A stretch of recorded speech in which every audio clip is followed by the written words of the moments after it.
Imagine fasting from sunrise to sunset, but the sun never sets. No darkness, no sunset call to prayer echoing across the city, no moment when the sky fades into night and the fast finally ends. Just endless daylight stretching across the horizon. For Muslims living near the Arctic Circle, this isn't a philosophical puzzle. It's daily life. Every year during Ramadan, millions of Muslims across the world break their fast when the sun disappears below the horizon. سمع الله لمن حميده ربنا ولك الحمد. But in parts of northern Scandinavia, summer brings something strange. The midnight sun. At midnight, the sky still glows bright orange. Children play outside, birds are flying, and the sun simply refuses to go down. So a surreal question begins to emerge, one that early Islamic scholars never imagined needing to answer. The alignment of Spica confirms the Asr prayer time. Yes, Ustad. And the lunar observations indicate the new month begins tomorrow. How do you break your fast when night never comes? 2.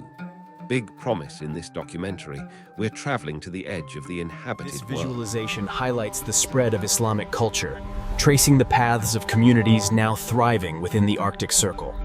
To explore some of the most unexpected Muslim communities on Earth, communities living beneath the midnight sun.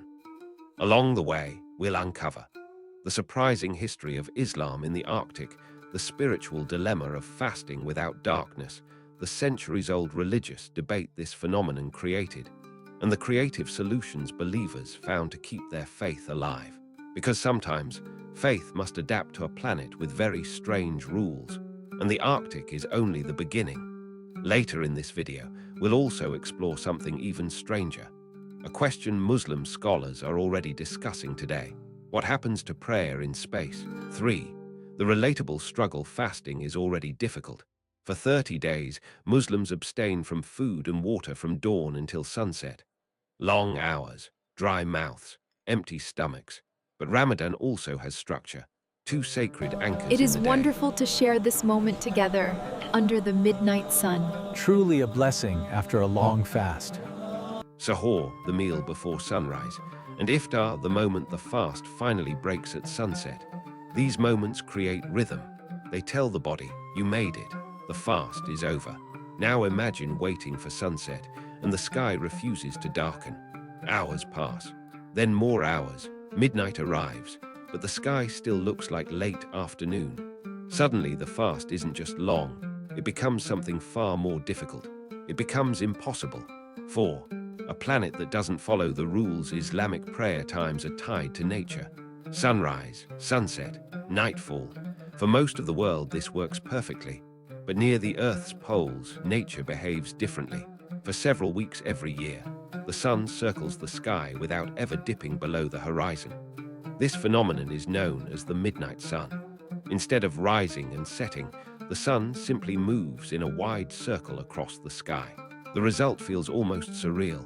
Time becomes distorted. Humans evolved with a simple rhythm, day, night. But in the Arctic, that rhythm collapses. Sleep becomes difficult. Energy fluctuates. And for Muslims fasting during Ramadan, the spiritual test becomes extreme. If someone tried to fast from sunrise to sunset during Arctic summer, the fast could last 22 hours, sometimes even 24 hours. And during parts of the year, there is no sunset at all. 5. Tromsø, a city where the sun refuses to set high above the Arctic Circle, lies a small Norwegian city called Tromsø. It is one of the northernmost Muslim communities on Earth. From May until July, the sun never sets here. At midnight, the sky still glows with soft golden light. Yet inside a modest mosque near the harbor, Ramadan continues. Every evening, Muslims gather to pray. سمع الله لمن حميده ربنا ولك الحمد. They come from many different places.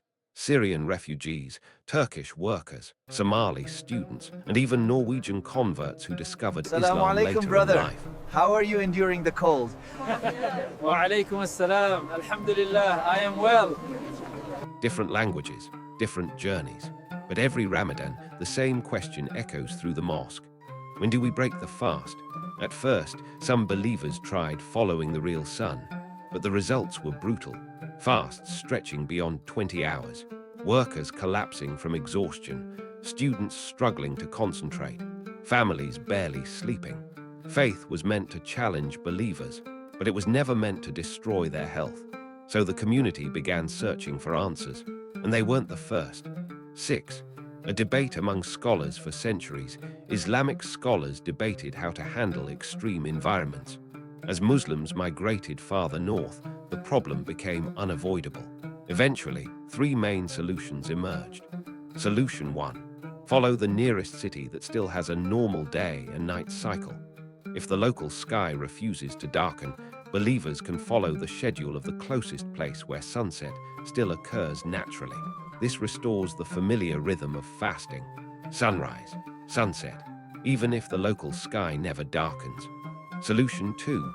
Follow the time of Mecca. Some scholars argued that since Mecca is the spiritual center of Islam, its schedule can serve as a universal reference point. This method connects Muslims across continents to the birthplace of their faith. Solution 3. Use a fixed fasting duration. In many Arctic communities today, Muslims fast for a set number of hours, often around 16. This approach recognizes the physical limits of the human body. Faith requires discipline, but not self-destruction. Today, different communities follow different methods, but the goal remains the same: preserve the spirit of Ramadan, even in places where the sky refuses to cooperate. 7. A beautiful contradiction, and strangely, Ramadan in the Arctic has its own unique beauty. Imagine leaving the mosque after night prayers. It's 1 a.m., but the sky is glowing orange. Mountains reflect soft sunlight. Seagulls glide over silent water. Children are still playing outside.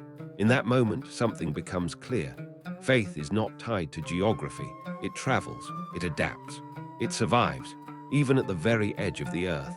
Where the sun refuses to set, believers still find a way to keep their fast. 8. The bigger question: the planet we live on is full of strange paradoxes. In some places, the sun never sets.